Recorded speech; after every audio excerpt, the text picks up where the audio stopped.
어떤 특정 지역에서 나올 확률이 높다고 말씀드릴 수가 없습니다. 전 지역이 지금 아이언 게이트 정도까지 다 포함하고 있습니다.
네, 헝가리 다뉴브강 유람선 침몰 사고가 발생한 지 일주일이 지나고 있습니다.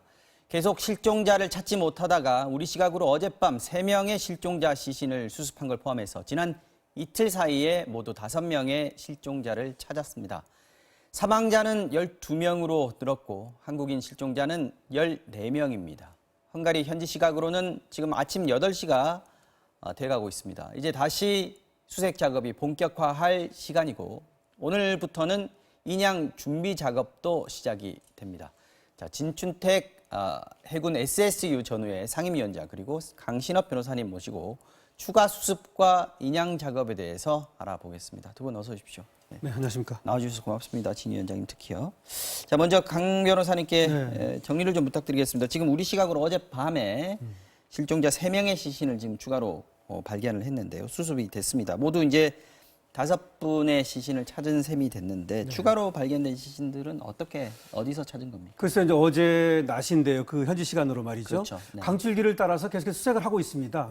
그래서 헝가리의 그 구조대가 헬기로 수색을 하다가 네. 물 위로 떠오른 시신을 이제 발견을 했는데요. 불추라는 지역이었습니다. 네. 그 사고 지점으로부터 약 55km 떨어져 있는 이곳에서 네. 한 구를 발견을 했고요. 네. 그 다음에는 이제 사고 지점 밑에 들어가서 수중 수색을 또 하고 있거든요. 네. 근데 이제 헝가리 잠수부가 들어가가지고 그 유리창에 끼어 있는 네. 이 선실 문 있죠. 침몰한 배에서 말이죠. 네. 거기서 또 한국인 남성을 50대 한 분을 발견을 했고요. 네. 그다음 또 우리 측 구조대도 헬기로 계속해서 수색을 하고 있거든요.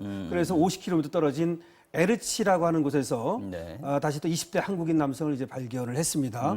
그래서 어제 우리 시각으로는 이제 밤이고요. 다 지금 한국인으로는 확인이 된 거죠. 그렇습니다. 지금. 그리고 네. 현지 시간으로는 낮부터 한 오후 3시경까지인데요. 네. 이렇게 해서 세 구의 시신을 이제 발견을 했고 수습을 했습니다.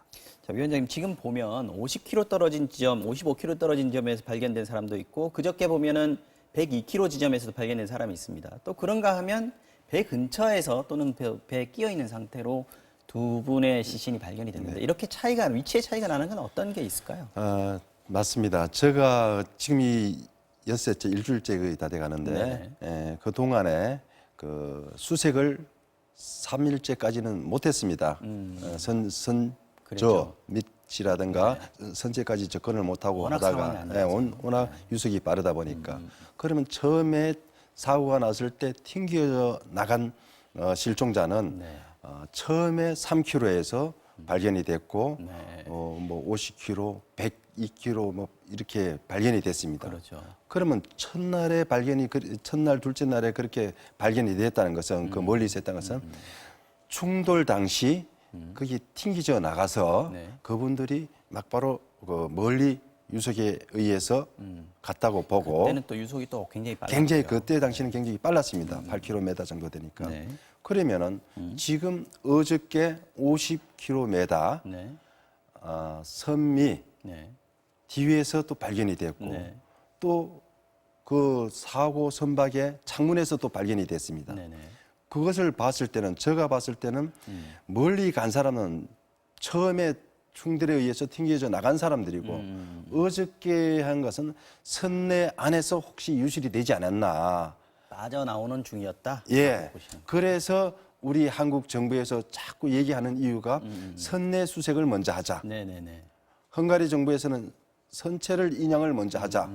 그러면은 뭐 헝가리 정부의 그것도 따라야 되겠지만 네. 그쪽으로 가닥을 많이 잡는 것 같습니다.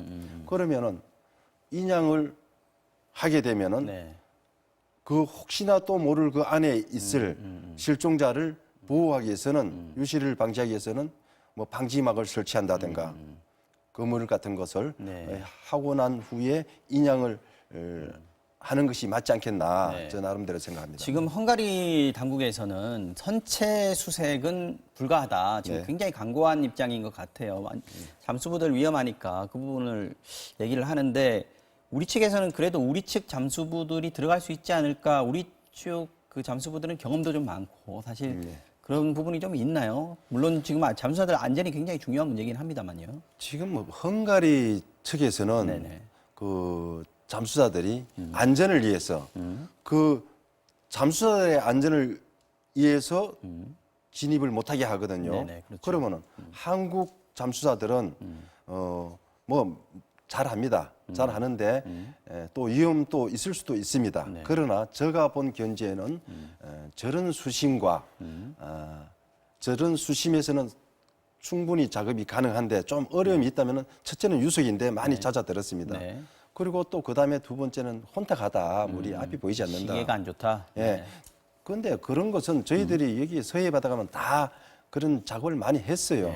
그런데 제일 중요한 것이 유속이 문제입니다. 얼마만큼 버틸 수 있는가. 다행히 뭐 어저께부터 그저께부터 성공을 했지 않습니까? 선체 진입해서 네. 2명의 실종자를 구조해냈지 않습니까? 네네. 이제 앞으로 무난하지 않겠나 그래 보여집니다. 만약에 지금 헝가리 당국이 막고는 있습니다만 우리 측 구조사들이 들어갈 수 있다면 배 안에 들어갈 수 있다면 어느 부분을 좀 집중적으로 봐야 되겠다 이런 게 있나요? 저기는 별로 그 문제가 안 되는 것이 네. 배가 첫째로 27m 정도 됩니다. 크지 않고. 네, 크지 않고. 그러면 안에는 혼탁하지만 격실이 하나로 돼 있습니다. 통으로. 많은 격실이 돼 있다면은 네. 샅샅이 들어가기 위해서 통로를 위해서 통과를 해야 되니까 어려운데 네네네. 저기는 하나로 돼 있기 때문에 들어가는데 진입하는 데는 어렵습니다. 어렵지 않고. 어렵지 않고. 네. 그런데 조금 어려운 것이 뭐냐면은 시야가 어두운 상황에서 그 안에가 부유물들이 많이 떠 있을 겁니다. 그렇겠죠. 예, 그 안에 그 짐들도 실종자들 있고요. 네. 그 율품이라든가 네네. 옷이라든가 뭐 가방이라든가 그런 것을 다 떠 있는데 헤쳐 나가서 확인을 해가면서 구조해내야 되니까 그것이 좀 어렵고 시간이 좀 걸리지. 잘 뭐 보이지도 진입하는 않는데. 데는 네. 뭐 그렇게 어려움이. 진입하는 데 문제가 없겠습니다만 네, 문제. 혹시 이렇게 부유물들이 많고 이러면 빠져나올 때 혹시 갇힐 가능성도 좀 있습니까? 헝가리 쪽에서는 그 얘기를 좀 하는 것 같은데. 바로 문제가 뭐냐면은 첫째로 보이지를 않고 가다가 뭐 이렇게 부딪힐 수도 있고 또 뭐 나오는 것은 얼마든지 거기에 들어갈 때 가이드 라인을 설치해서 잡고 알겠습니다. 들어가고 수색을 하기 때문에 나오는 것은 그렇게 큰 문제가 안 됩니다. 그렇군요. 알겠습니다. 자, 지금 이제 보면 50km, 55km 이제 멀리는 100km 넘어까지 그렇죠. 지금 이제 네. 실종자들이 떠 내려갔단 말이죠. 그러면 어디에 있는지 지금 모르는 거 아닙니까? 그렇습니다. 시간은 굉장히 흘러갔고 그러면 수색 범위는 점점 더 넓어질 수밖에 없어요. 그렇죠. 지금 뭐 8일째 아닙니까? 네. 그렇다면 계산을 해보면 수백 킬로를 갔을 수도 있는 것이죠. 최대한으로 계산을 해보면 최대한은 그렇죠. 말이죠. 네. 그 루마니아의 그 아이언 게이트라고 철문이라는 뜻입니다. 네. 세르비아 쪽에도 아이언 게이트가 있다고 그러고요. 과거에 다뉴브강에서 이렇게 사고가 났을 때 네. 거기에서 발견이 된 적이 있답니다. 아하. 그렇기 때문에 거기까지도 700킬로 정도 됩니다. 수색 범위를 넓혀야 되는 것이 아니냐 이런 얘기가 나오고 있고요. 네. 그래서 저 강줄기를 따라서 계속해서 이제 헬기로 지금 수색을 하고 있습니다만 그것도 필요하고 네. 그다음에 관련 국가의 어떤 시민들의 신고라든가 이런 협조가 꼭 필요한 것으로 보입니다. 지금 보면 헝가리 밑에 세르비아가 있고 세르비아가 있고요. 크로아티아가 있고 그다음 루마니아가 있지 않습니까? 그렇습니다. 지금 이 나라들도 지금 공식적으로 이제 그 수색 작업에 협조하겠다 이런 뜻을 맞습니다. 밝힌 것 우리 이제 같아요. 네. 외교부가 또 그렇게 요청을 했고요. 물론 저것이 지금 범위가 굉장히 넓기 때문에 쉽지 않을 것이어서 아까 말씀드린 대로 시민들의 협조가 굉장히 필요하지 않나 이런 생각이 좀 들고 그래서 해당 국가에서 좀 많이 그 시민들에게 국민들에게 그런 얘기를 좀 하면 좋을 것 같습니다. 아까 진 위원장님 말씀하셨습니다만은 헝가리 당국에서는 이제 수색보다는 인양 쪽에 좀 더 속도를 내겠다라는 의견을 내고 있습니다. 그래서 아마 빠르면 오늘부터 그 준비 작업을 시작한다라고 돼 있는데 지금 진행상이 어떨까요? 아무래도 이제 인양을 하기 위해서는 체인하고 로프를 걸어야 되죠. 네. 그래서 잠수함에 들어가서 이제 그 작업을 시작한다는 얘기가 있고요.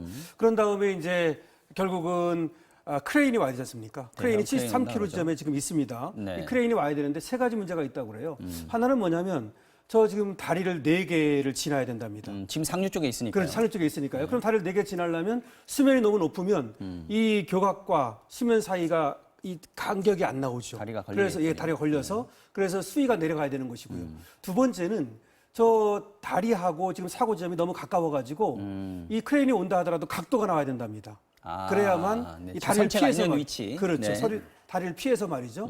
세 번째는 저것이 목선입니다. 네. 그래서 잘못하면 들어올리다가 파손, 두동강 날 가능성이 있다는 네, 것이죠. 잠시만요. 지금 자막에 신체라고 나와 있는데 선체입니다. 저희가 지금 자막을 잘못 쓴 것 같아요. 그래서 네. 이제 선체를 인양하는데 그래서 이제 두동강 날 우려가 있기 때문에 네. 그것을 또 이제 방지를 해야 되니까 그런 세 가지. 그러니까 수위가 좀 중요하고요. 네. 그다음에 이제 각도가 나와야 되고 그다음에 이제 파손을 좀 주의해서 그렇게 준비를 해야 되기 때문에 빠르면 내일 오후라고 얘기하고요. 네. 늦으면 며칠 걸린다고 지금 보고 있습니다. 지금 보통 이렇게 되면 그 크레인이 배를 들어올리는 과정 이런 네. 것들이 어떤 식으로 진행이 됩니까? 지금 그 우리 변호사님이 잘 말씀해 주셨습니다. 이제 진행 과정은 앞으로의 남은 문제는 네. 이제 도착하기 전까지는 변호사님이 다 얘기를 하셨고 도착을 했을 거는 때 작업. 네, 예, 했고. 도착을 했을 때는 지금 잠수사들이 밑에 작업 준비를 하고 있을 겁니다. 예. 지금도 이제 시작하는 거죠. 예. 네. 인양을 하기 위해서는 그 전에 첫째로 먼저 그 주위에 있는 그 반경 뭐 거리는 그 실무자들이 알아서 하겠습니다. 네. 그 근처 가까이에 하고 또 일부는 선체를 동시에 인양할 수 있는 그 체인 걸 수 있는 지역을 뭐 탐색을 해서 네. 어떻게 넣을 것이라든가 그런 계획을 다 세우고 있을 것입니다. 네. 그런데 올리는 과정에서 지금 변호사님께서 뭐 파손 얘기가 바로 그겁니다. 배 자체가 파손될까 봐. 왜 목선이고 첫째로 목선, 네, 나무로 만들어졌죠. 예, 70년 정도 됐다고 합니다. 노후화된. 예, 노후화된 배이기 때문에 염려를 두는데 네. 그거는 뭐 기술적으로 잘하면은 뭐 안전하게 할 수가 있습니다. 그런데 어떻게 하느냐? 네. 배를 세워서 할 것인가? 아니면은 그대로 그냥 올릴 될 것인가? 것인가? 아. 그러면은 저는 또 수심이 지금 별로 깊지를 않습니다. 한 6m 그렇죠. 정도 지금 현 수심이. 네. 그러면 세워서 수중에서 세워서 왜 세워야 되느냐? 이 용골이 있습니다. 배 우리 사람을 말하면 척추. 네. 그게 지지대가 있기 때문에 들면은 뭐 오래돼도 네. 좀 무난한데 일종의 대들보 같은 거군요. 그렇죠. 네. 근데 옆으로 했을 때 이제 올리는 과정에서 제일 문제가 뭐냐면은 뻘이라든가 그 안반이라든가 네. 바닥에서 뜨는 순간에 힘을 지금 53톤입니다. 아, 배 자체의 무게는. 예. 그럼 배 무게를 그 가하고 있어요. 예. 그때가 제일 힘이 들어가기 때문에 부러질 염려가 있고 아하. 그래서 뭐 그 안에다가 만약에 힘이 그렇게 한다면 에어 포켓을 예, 넣어서 그렇죠. 예, 공기 좀 넣어서. 공기를 넣어서 올리는 방법도 구력을 있고 좀 더 얻어서. 약하게 좀 무게를 네, 좀 네. 낮추기 위해서 또 아니면은 뭐 지금 200톤 정도 되니까 크레인이요. 올리는 데는 무난하지 않나 충분히 버틸 수 있는 버틸 수 정도의. 있다. 알겠습니다. 자, 이번엔 이제 수사 얘기를 조금 해볼까요? 네. 지금 크루즈 선장 보석 허가가 났는데 검찰에서는 이제 이의 신청을 했단 말이죠. 오늘 그 실제 최종 결과가 나온다면서요? 그래서 오늘쯤 나올 걸로 보이는데요. 1일 이제 구속영장을 발부를 하면서 조건부 보석 허가를 했죠. 우리나라 돈으로 이제 보석금을 6,100만 원을 정해가지고 네. 보석 허가를 하니까 검찰에서 이의를 했습니다. 조건부는 뭐였죠? 결국 돈하고 6,100만 원의 이제 보석금이고 네. 부다페스트를 떠나지 않는 도시 조건이죠. 안에서만 있어야 된다는 그러니까 거죠? 네. 전자장치를 부착하고 부다페스트를 떠나지 않는 조건인데요. 네. 여기에 대해서 이제 검찰이 항고를 한 겁니다. 이 신청을 했습니다.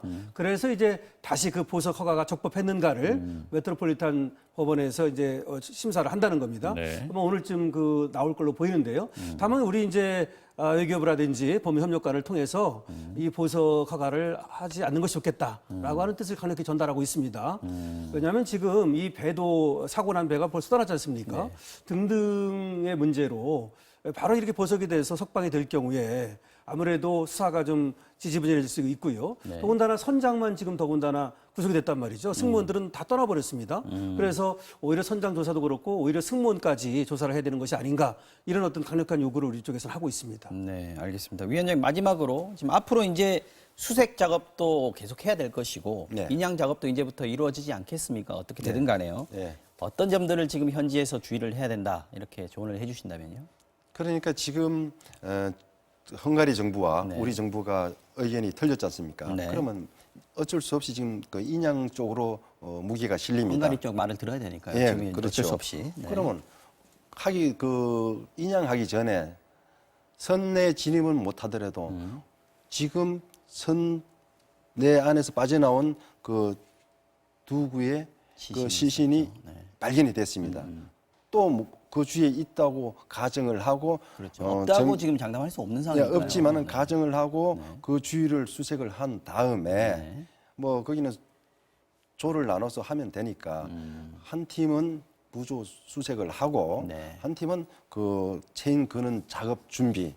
이제 모든 것이 결과가 나타난다고 할 때는 모든 총력을 다해서 잠사들이 거기에 집중을 해서 네. 드는 방법인데 그래도 뭐니 해도 마지막까지라도 그 실종자 그 유실 방지를 위해서 최선을 다해야 되겠죠. 유실만 설치를 좀 해야 될 것 같고 예. 그렇죠?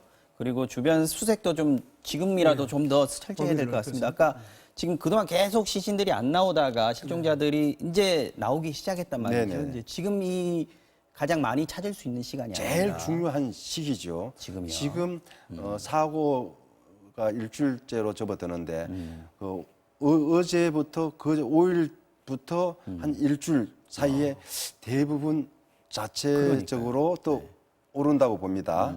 그러면 그 시기에 그 시간이 있습니다. 가능한 많이 골든 타임을 찾아야 놓치면 되겠네요. 안 됩니다. 네. 야간이든. 네. 그러면 지금 멀리 가 있다는 얘기죠.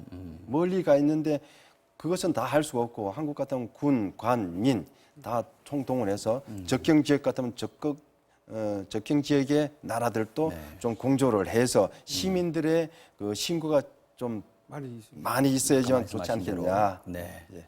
알겠습니다. 당부 말씀도 들었고요. 이슈 완전 정복은 여기까지 하겠습니다. 지금까지 진춘택 해군 해난구조대 전우회 상임위원장 그리고 강신업 변호사였습니다. 두 분 고맙습니다.